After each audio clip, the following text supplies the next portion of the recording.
Good morning everyone. Previous class में हमने the tiger king का जो पार्ट थर्ड है उसको फाइनल टच दे दिया था, मीन्स लगभग उसको स्टडी कर लिया था। और अब पार्ट थर्ड की कुछ लाइंस रिमेनिंग में है, उन लाइंस को स्टडी करते हैं। उसके बाद हम पार्ट फोर्थ जो इसका है वो स्टार्ट करेंगे। तो आइए देखते हैं पार्ट थर्ड का रिमेनिंग पार्ट जो है वो देखिएगा। इन 2 days bill for 3 lakh of rupees came from the British dwellers। Means क्या हुआ, इन 2 days 2 ही दिनों में bill for 3 lakh of rupees 3 lakh रुपए का जो बिल है वो 2 दिन में आ गया।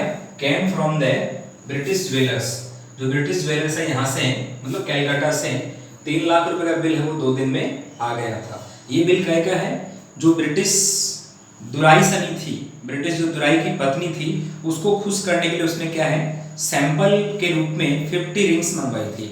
और उसने ये सोचा महाराजा ने कि वो 1 या 2 अंगूठी जो है वो अपनी पसंद की रख लेगी और जो शेष अंगूठियां हैं या रिमेनिंग जो रिंग्स हैं उनको रिटर्न कर देगी। लेकिन ऐसा नहीं हुआ, सारी जो अंगूठियां हैं वो दुराई सनी ने रख ली और लास्ट में क्या बोला, thank you very much for your gifts. ऐसा कह करके उसने सारी अंगूठियां रख ली। तो उन 50 रिंग्स का जो बिल है वो राजा को चुकाना पड़ा और वहां से कैलकाटा से जो है 3 लाख रुपए का बिल है वो आया। इसलिए यहाँ बताया गया है कि 3 लाख रुपए का जो बिल है वो 2 दिन में वहां से आ गया। कहां से, ब्रिटिश ज्वेलर्स जो कैलकाटा में है वहां से। The Maharaja was very happy. यहाँ पर जो है आपको एक वर्ड जो है वो चेंज करना पड़ेगा और वर्ड क्या है, हैप्पी जो है वो चेंज करना पड़ेगा यहाँ पर। तो यहाँ पर जो है महाराजा वॉज वेरी हैप्पी, यहाँ हमें हैप्पी चेंज करना पड़ेगा, वेरी हैप्पी। महाराजा बहुत खुश थे दैट कि दो he had lost 3 lakh of rupees, कि महाराजा ने 3 लाख रुपए जो है वो तो खो दिए। कहने का मतलब 3 लाख रुपए उसके लग गए, लेकिन हुआ क्या, the Maharaja was very happy that though means यद्यपि he had lost 3 lakh of rupees, 3 lakh रुपए उसने गंवा दिए या खो दिए मान लो। He had managed to retain his kingdom, retain का मतलब रखना, लेकिन उसने अपने साम्राज्य को बनाए रखने में व्यवस्था कर ली। यानी कि उसने अपने साम्राज्य को बचा करके रख लिया। अगर वो 3 लाख रुपए वो ब्रिटिश ज्वेलर्स को नहीं चुकाता तो डेफिनेटली उसको क्या होता, अपना साम्राज्य तो गंवाना ही पड़ता, किंगडम तो उसको लॉस्ट करना पड़ता और साथ में जो है उसका जो टारगेट है वो टारगेट भी कंप्लीट नहीं हो पाता। तो ये एक विशेष ध्यान रखने की बात है। ओके, इसके जस्ट बाद में हमारा जो थर्ड पार्ट है वो कंप्लीट हो चुका है और हम अब स्टार्ट करेंगे इसके जस्ट बाद में पार्ट 4। ये विशेष ध्यान रखने की बात है। फोर्थ जो हमारा थर्ड के बाद हमारा फोर्थ जो पार्ट है वो स्टार्ट होने जा रहा है। तो देखिएगा इसमें फोर्थ पार्ट, थर्ड पार्ट में आपने क्या पढ़ा, देखो 2 दिन में 3 लाख रुपए बिल आ गया और उसके जस्ट बाद में कहां से आया, ये ब्रिटिश ज्वेलर से आया। और महाराजा इस बात से खुश थे कि उन्होंने अपना साम्राज्य गंवा दिया, नहीं गंवाया, क्यों, क्योंकि उसने 3 लाख रुपए चुका दिए थे। यानी मींस अगर वो 3 लाख रुपए नहीं चुकाता तो साम्राज्य जाता डेफिनेटली। इसलिए उसने क्या किया, ही had lost 3 lakh of rupees, उसने 3 लाख रुपए जो है वो गंवा दिए। और he had managed to retain his kingdom, और उसने अपने साम्राज्य को बचाए रखा या उसने अपने साम्राज्य को बचाने का प्रबंध कर लिया। Okay, let's see the part fourth. अब जो आपका पार्ट फोर्थ है उस फोर्थ में देखो क्या देखेंगे अपन, वो देखिएगा द महाराजास टाइगर हंट्स। महाराजा का जो टाइगर हंट्स है मतलब शेर का शिकार करना है, कंटिन्यूड वो जारी रहा, टू बी हाईली सक्सेसफुल, बहुत ही ज्यादा एक तरह से सक्सेसफुल रहा उसका क्या करना, शिकार करना, वो सक्सेसफुल रहा। ओके, इसके जस्ट बाद देखिएगा विद इन 10 years, कितने सालों में, 10 सालों में, he was able to kill 70 tigers, कितने टाइगर मारने के योग्य बना वो, 70 टाइगर्स। कहने का मीन्स क्या हुआ, 10 साल में उसने कितने टाइगर मारे, 70 टाइगर मारे। आर यू गेटिंग, ये देखना है हमें।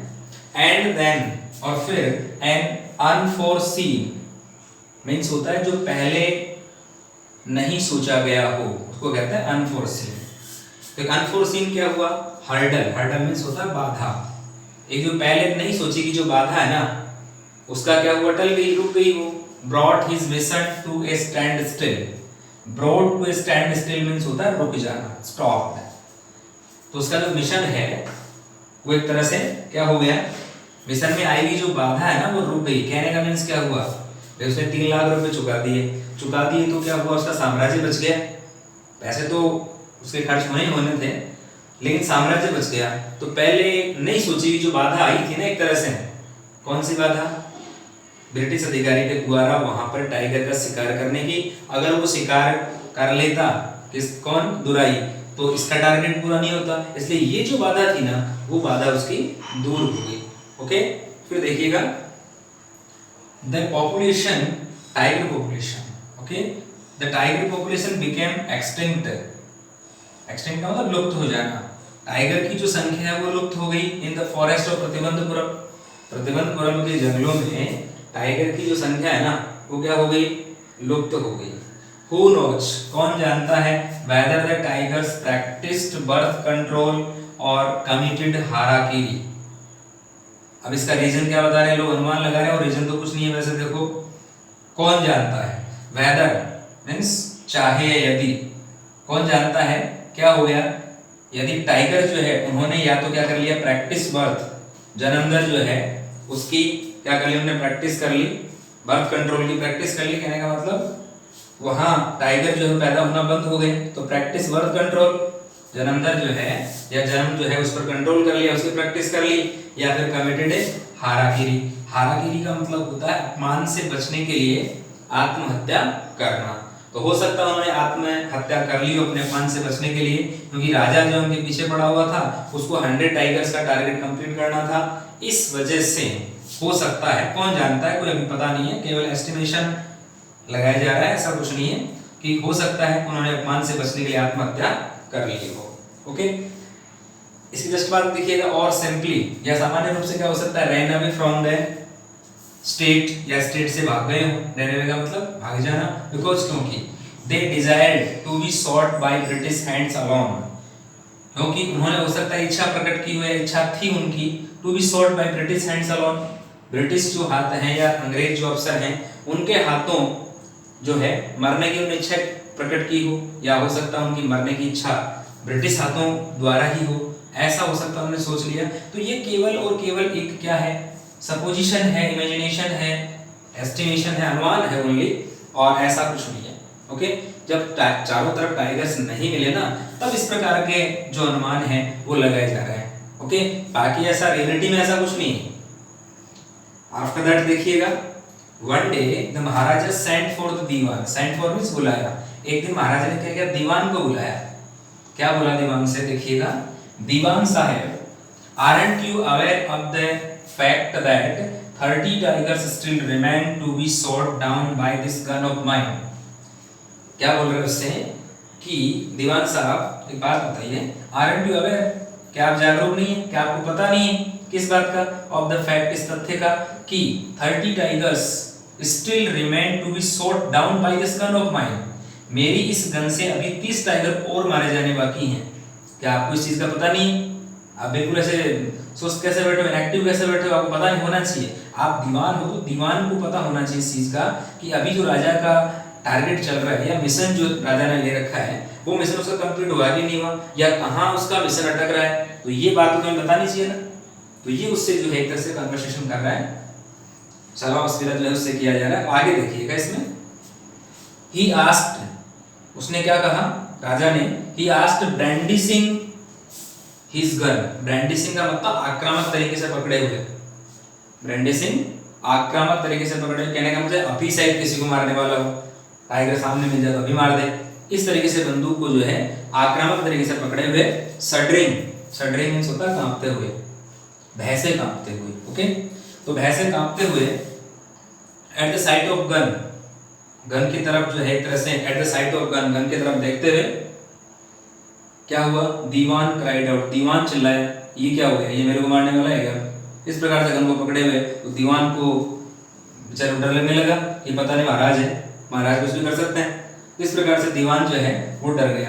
ओके। और क्या कहा, योर मैजेस्टी, जहां पर ना I am not a tiger, मतलब मैं टाइगर नहीं हूं, मेरे को क्यों मार रहे हो, ठीक है ना। तो इस प्रकार से जो है यहाँ पर दीवान भी डरा हुआ है और महाराजा को ये टेंशन हो रही है कि मेरे को कितने टाइगर्स का टारगेट कंप्लीट करना है, मुझे तो 100 का कंप्लीट करना है। यहाँ पर अभी 70 जो टाइगर्स हैं उनका टारगेट कंप्लीट हुआ है, तो मेरा टारगेट कैसे कंप्लीट होगा।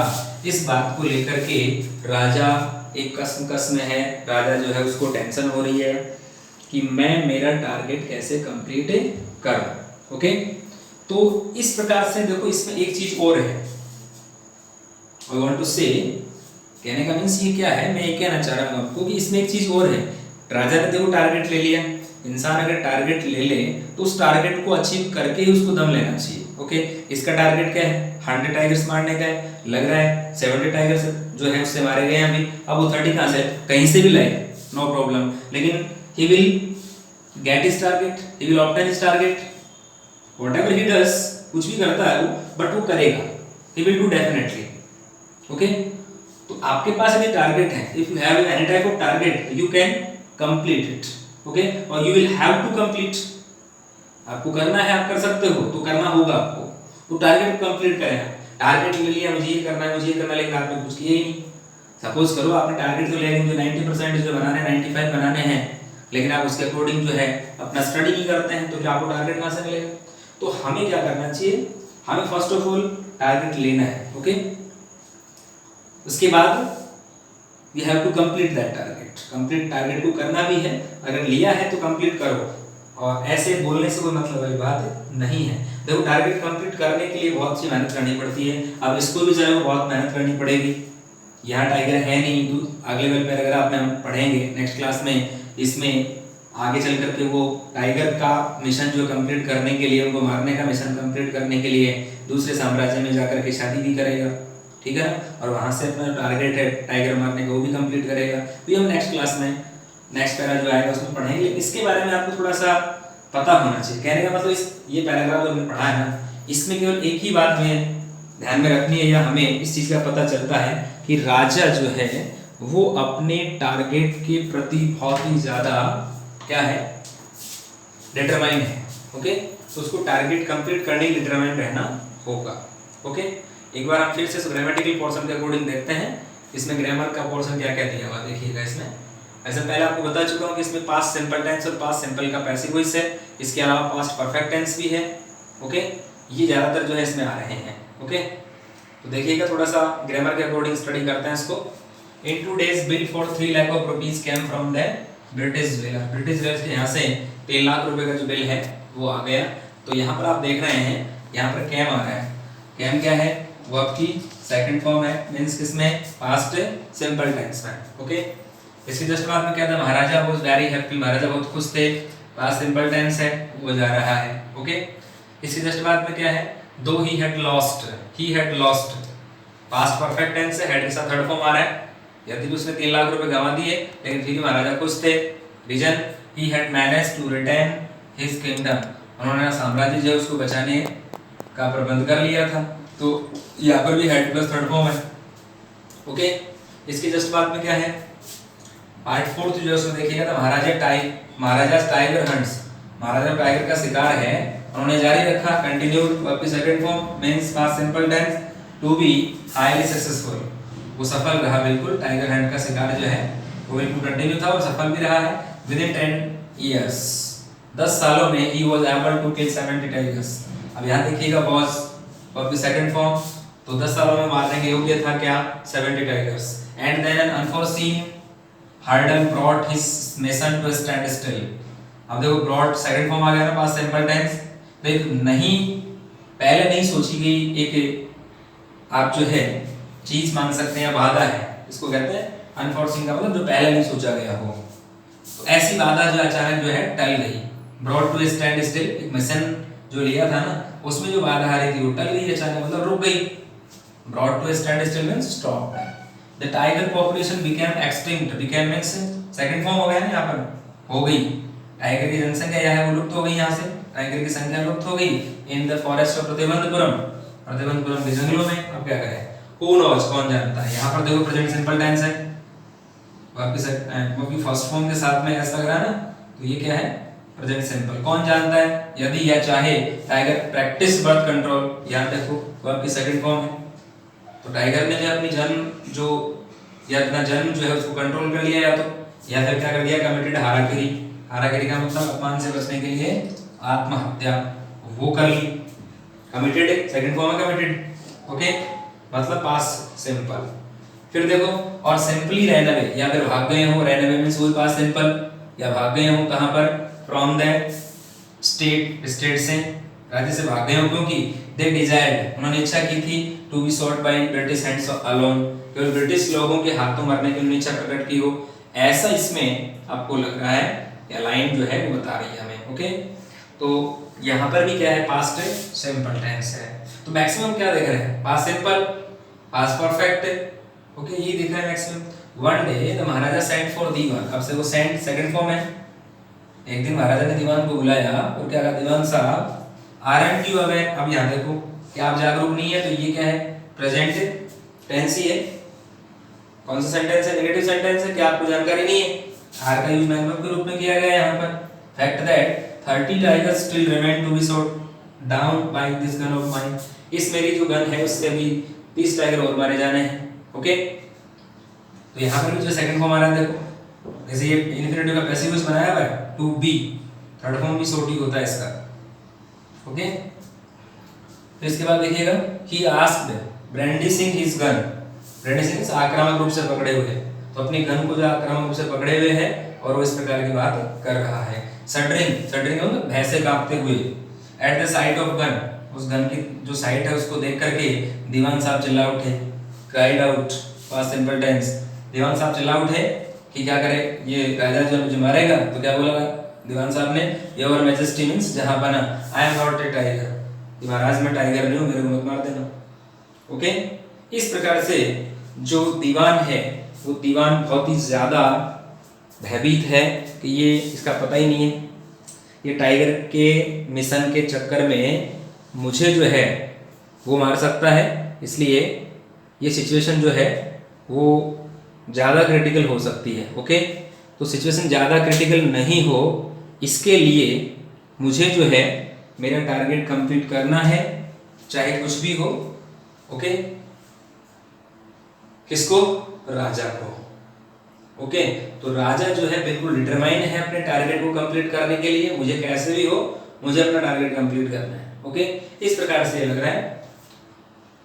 कल की जो क्लास हमने ली थी, मतलब प्रीवियस जो क्लास ली थी, उसके अंदर एक स्टूडेंट ने ये पूछा था कि सर पैसिव वॉइस के जो रूल है, पैसिव वॉइस बनाने के जो रूल है एक्टिव वॉइस से पैसिव वॉइस से, वो रूल हमारे पास में नहीं है, तो आप हमें बताइए कि पैसिव वॉइस कैसे बनाया जाता है, ठीक है ना। तो हम इसके जस्ट बाद में पैसिव वॉइस बनाने के बारे में थोड़ा सा स्टडी कर लेते हैं, क्योंकि अगर वो कमेंट आया हुआ है तो कमेंट मैंने देखा था, तो मैंने उनको ये सजेस्ट किया था कि I will tell you about this matter in the next class, okay.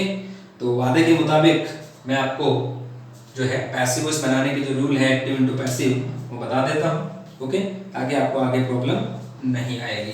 तो देखिएगा थोड़ा सा हम पैसिव वॉइस कैसे फ्रेम करते हैं एक्टिव इनटू पैसिव, उसका हम स्टडी कर लेते हैं, ताकि आगे चल करके आपको कोई पैसिव वॉइस में दिक्कत नहीं आएगी। वैसे एक्टिव इनटू पैसिव सिंपली आता है, मतलब सिंपल सेंटेंस ही आते हैं, उसमें ज़्यादा कोई दिक्कत वाली बात नहीं है। तो हम स्टडी करते हैं एक बार बेसिक बेसिक जो भी है इसकी चीज़ें, उसके जस्ट बाद में शायद कोई प्रॉब्लम नहीं आएगी। देखिएगा इसमें कैसे हम पैसिव बनाते हैं एक्टिव इनटू पैसिव। एक तो नॉर्मली अपने को ये चीज़ें पता होनी चाहिए, ओके। कौन सी, देखिएगा एक तो हमारे पास सब्जेक्ट होना चाहिए, एक हमारे पास में वर्ब होनी चाहिए, एक हमारे पास में ऑब्जेक्ट होना चाहिए। ये 3 एलिमेंट हमारे पास में मस्ट है होना, ओके। यदि आप एक्टिव इनटू पैसिव बनाना चाहते हैं तो हमारे पास में कितने एलिमेंट होने चाहिए, 3 एलिमेंट होने चाहिए, ओके। अब हम क्या करेंगे, रूल जो फर्स्ट है, इस ऑब्जेक्ट को हम पहले सब्जेक्ट बनाएंगे, फिर इसके बाद रिलेटेड हेल्पिंग वर्ब लगाएंगे, ओके। फिर हम वर्ब की थर्ड फॉर्म लगाएंगे, और ये जो सब्जेक्ट है उधर जाके क्या बनेगा, ये ऑब्जेक्ट बन जाएगा, और यहाँ पर जो है वो क्या हो जाएगा, वर्ब की थर्ड फॉर्म लग जाएगी। ये जो आपके सामने डायग्राम है, इस डायग्राम में ही एक्टिव इनटू पैसिव बनाने के सारे रूल्स हैं। ओके, मैं एक एक को एलैबोरेट कर देता हूं। वैसे देखिएगा, फर्स्ट जो रूल है, ठीक है, एक्टिव इनटू पैसिव बनाने का जो फर्स्ट रूल है वो ये है, object is changed into subject. Okay, object is changed into subject, ये इसका फर्स्ट रूल मानो। सेकेंड रूल है इसका, related helping verb is used. Okay, इसका सेकेंड रूल है। ओके, इसके जस्ट बाद में थर्ड रूल देखिएगा, इसका rule number third. Okay, third rule क्या है,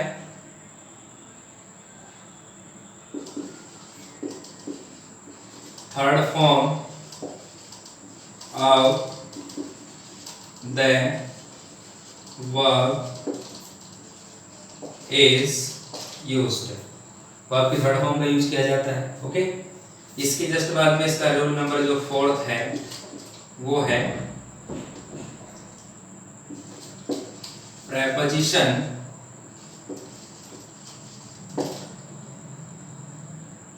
by is used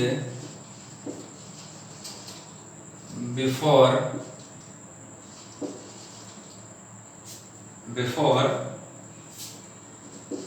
the object। Okay, कहने का मतलब ये न्यू ऑब्जेक्ट है, समझ गए? कहने का मतलब यहाँ ये हुआ कि जो सब्जेक्ट था ना पहले, वो जो ऑब्जेक्ट बनेगा ना, तो उस ऑब्जेक्ट से पहले हम क्या लगाएंगे, प्रीपोजिशन बाय का यूज करेंगे। तो ये नॉर्मल जो है 4 रूल्स हैं, एक बार इसको देख लेते हैं। पहला रूल क्या है, ऑब्जेक्ट है उसको सब्जेक्ट में कन्वर्ट करेंगे। दूसरा, रिलेटेड जो हेल्पिंग वर्ब है उसका यूज करेंगे टेंस के अनुसार। थर्ड वन जो है वो क्या करेंगे, वर्ब की थर्ड फॉर्म का यूज करेंगे। फोर्थ वन जो है, जिस सब्जेक्ट को हम ऑब्जेक्ट बना रहे हैं, मतलब न्यू जो ऑब्जेक्ट बन रहा है उसके पहले हम बाई का यूज करेंगे। तो ये हमें 4 बेसिक रूल्स जो है वो ध्यान में रखने हैं, चाहे कैसा भी पैसिव वॉइस हो, नेगेटिव का हो, इंट्रोगेटिव का हो, सिंपल का हो, तो हमें सिंपल, नेगेटिव और इंट्रोगेटिव इन सभी में इन सभी रूल्स को फॉलो करना है। आगे इंपेरेटिव थोड़ा सा चेंज हो जाता है, बाकी सिंपल, नेगेटिव और इंट्रोगेटिव में इन्हीं बेसिक रूल्स का हम फॉलो करते हैं। ओके, देखिएगा, एकदम एग्जांपल देख लेते हैं तो उसके बाद आपको इजीली समझ में आ जाएगा। लेकिन ये डायग्राम जो है इसको आपको स्टडी ढंग से करना है। अगर डायग्राम आपने ढंग से स्टडी कर लिया तो नो प्रॉब्लम, नो डाउट, कोई भी पैसिव वॉइस जो है आप फ्रेम कर सकते हैं। एग्जांपल देखिएगा, इसमें हम सिंपली एग्जांपल देख लेते हैं एक बार। जैसे मान लो ये एक्टिव वॉइस है, सी obtained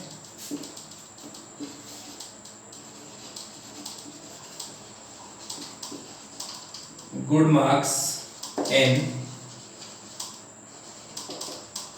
English। ओके, अब हमें इसका पैसिव बनाना है, तो हमारे पास में गुड मार्क्स ऑब्जेक्ट हो गया ना, तो इसको हम इधर लेके आएंगे, गुड मार्क्स।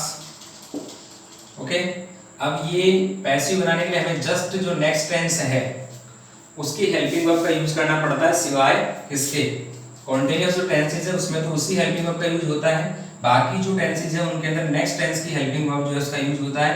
तो यहाँ पर पास्ट सिंपल, पास्ट सिंपल का नेक्स्ट टेंस कौन सा, पास्ट कॉन्टिन्यूअस। तो यहाँ पर ये प्लूरल सब्जेक्ट है, इसके अकॉर्डिंग वर आ गया। तो गुड मार्क्स वर, वर्ब की थर्ड फॉर्म आ जाएगी इसमें, ऑब्टेन। ओके, इसके जस्ट बाद में यहाँ पर अगर मान लो इन इंग्लिश पहले लगाते हैं तो भी कोई प्रॉब्लम नहीं है, उसको बाद में लगाएंगे तो भी कोई दिक्कत नहीं है। तो good marks were obtain in English by, और अब सी का क्या बन जाएगा, हर। लास्ट रूल क्या था, जो सब्जेक्ट अभी ऑब्जेक्ट बना है उसके पहले हम किसका यूज करेंगे, प्रीपोजिशन बाय का यूज करेंगे। तो इस प्रकार से हमें ये सेंटेंस हमने एक्टिव इनटू पैसिव बनाया। सपोज करो ये सेंटेंस इंट्रोगेटिव हो, तो एक बार इंट्रोगेटिव वर्ड बना लेते हैं। नेगेटिव में कोई दिक्कत नहीं, नेगेटिव में तो हेल्पिंग के बाद क्या लग जाएगा, नोट लग जाएगा। एक बार नेगेटिव वर्ड देख लो, ये इंट्रोगेटिव वर्ड देख लो, why did you punish him, okay. और ये है एडवर्ब। अब हमें क्या करना है, इसका पैसिव बनाना है। तो पैसिव हम कैसे फ्रेम करेंगे, देखो यहाँ पर हमें ये ऑब्जेक्ट है जिसको सब्जेक्ट में तब्दील करना पड़ेगा, कन्वर्ट करना पड़ेगा। WH अपनी जगह है, वाई हिम का क्या बन जाएगा, ही बन जाएगा। इसके according helping verb was, next tense की why was he, okay. Verb की थर्ड फॉर्म, तो पनिश की थर्ड फॉर्म पनिश्ड। इसके बाद में बाई यू, और ये एडवर्ब जो है टाइम एडवर्ब, ये एज इट इज आ जाएगा, क्वेश्चन मार्क लग जाएगा। तो कहने का मीन्स रूल वही है, सिंपल के हो, नेगेटिव हो, इंट्रोगेटिव हो, रूल हो के वो रहेंगे। केवल हमें सेंटेंस पे ध्यान रखना कि हमारा जो सब्जेक्ट अब क्या बन रहा है, या हमारा जो ऑब्जेक्ट है उधर कन्वर्ट होकर क्या जा रहा है, इसका हमें ध्यान रखना है। जैसे कि यहाँ पर हिम जो था, इसका हमने क्या बना दिया, ऑब्जेक्ट सब्जेक्ट यहाँ ही बना दिया, वाइट अपने पहले से लगा हुआ है। इसके अकॉर्डिंग जो अगला टेंस कौन सा, पास्ट कंटिन्यूअस, उसकी हेल्पिंग ले ली वॉच, ओके। ये थर्ड फॉर्म आ गई। उसके बाद में जिस ऑब्जेक्ट को, ये जिस सब्जेक्ट को हम ऑब्जेक्ट बना रहे हैं, तो यू का ऑब्जेक्ट, ये जो यू सब्जेक्ट है इसका ऑब्जेक्ट यू ही रहेगा। तो इसके पहले हमने बाई का यूज कर दिया, यस्टरडे का यस्टरडे, लास्ट में क्वेश्चन मार्क का यूज कर दिया। इट मींस इस प्रकार से हम जो है हर प्रकार का पैसिव वॉइस है उसको फ्रेम कर सकते हैं, ओके। ये ध्यान रखना है। यदि मान लो ये सेंटेंस ऐसे है, सपोज करो ये सेंटेंस क्या है, ये सेंटेंस इंट्रोगेटिव है, हेल्पिंग वर्ब से इंट्रोगेटिव है। और ध्यान देने की बात है, यहाँ पर हम ले देंगे डिड, ओके। और चाहे ऑब्जेक्ट चेंज कर दो, नो प्रॉब्लम। डिड ही, इसको हम सेंटेंस जो है एक बार चेंज करके इसको बनाते हैं, okay. Did he obtain good marks in English. यहाँ पर हम क्वेश्चन मार्क लगा देंगे। अब ये किससे बना हुआ है, हेल्पिंग से बना हुआ है, तो हमें हेल्पिंग को फर्स्ट में लाना है। तो डिड के अकॉर्डिंग मतलब पास्ट सिंपल, हेल्पिंग कौन सी आ जाएगी, पास्ट कंटीन्यूअस वाली, ठीक है। तो यहाँ पर हम क्या लगा देंगे, गुड मार्क्स के अकॉर्डिंग वर लगा देंगे, नो प्रॉब्लम, वर। इसके बाद में good marks, okay. Third form इसका क्या बना देंगे, ऑब्टेन, तो वर गुड मार्क्स ऑब्टेन। अब इन इंग्लिश लास्ट में आप क्या लिख सकते हैं, बाई और हिम। अब आप चाहिए देखो ऐसा भी कर सकते हो, were good marks obtain, were good marks obtain by him in English, या कोई दिक्कत नहीं, ऐसे भी सही है, were good marks obtain in English by him. इस प्रकार से हम जो है ये सेंटेंस इंट्रोगेटिव वाला जो है हेल्पिंग से स्टार्ट होता है, उसको हम इस प्रकार से फ्रेम कर सकते हैं, ओके। इस प्रकार से हम जो है पैसिव वॉइस कैसा भी हो, रूल हमें वही बेसिक रूल्स लगाने हैं, उनको हमें माइंड में रखना है, और उन्हीं बेसिक रूल के अकॉर्डिंग जो है हमें सेंटेंस की फ्रेमिंग करनी है। यदि ये सेंटेंस नेगेटिव है, मान लो ये सेंटेंस यदि नेगेटिव है तो कोई प्रॉब्लम वाली बात नहीं है। ये सेंटेंस यूं होता डिड ही, यहाँ हो जाता नोट, तो प्रॉब्लम कोई है ही नहीं, 1% ही नहीं है। Were good marks not obtain, यहाँ पर हम जो है नोट लगा देते हैं, सेंटेंस वो कवर रह जाता, इसमें कोई दिक्कत वाली बात है नहीं। तो हमें ये ध्यान रखना है कि सेंटेंस हमारा किस प्रकार से बन रहा है, रूल वो जो हैं बेसिक जो रूल हैं वो बेसिक रूल वही रहने हैं, हमें इस प्रकार से कोई चेंज नहीं करना है। बेसिक रूल है उनको मद्देनजर रखते हुए और हमें इस प्रकार से पैसिव जो है उनको फ्रेम करना है। अब चाहे वो इंट्रोगेटिव है, चाहे वो नेगेटिव है, चाहे सिंपल है, रूल वो सेम टू सेम वही रहेंगे, केवल WH वर्ड को फर्स्ट में रखना है, जहाँ है वहीं उसको रखना, उसको रिप्लेस नहीं करना। हेल्पिंग जहाँ है नेक्स्ट टेंस की हेल्पिंग वहाँ आ जाएगी। ओके, कोई दिक्कत वाली बात नहीं। नोट जहाँ लग रहा है वहाँ लग जाएगा, जैसे यहाँ लग रहा है, यहाँ पर जैसे मान लो डिड ही नोट सब्जेक्ट के बाद लगा था, अब यहाँ पर जो है ये चेंज हो गया, सब्जेक्ट के बाद यहाँ लग रहा है, good marks, not out 10। Okay, अब यहाँ पर देखो थर्ड फॉर्म डेफिनेटली सब में आनी है। थर्ड फॉर्म का यूज अगर आप नहीं करेंगे तो आपका पैसिव वॉइस गलत भी हो सकता है, मीन्स डेफिनेटली गलत होगा। तो आप इन पैसिव वॉइस के रूल्स को ध्यान रखें और प्रैक्टिस करें। नेक्स्ट क्लास में रिमेनिंग पार्ट स्टडी करेंगे। Okay, thank you very much, have a nice day.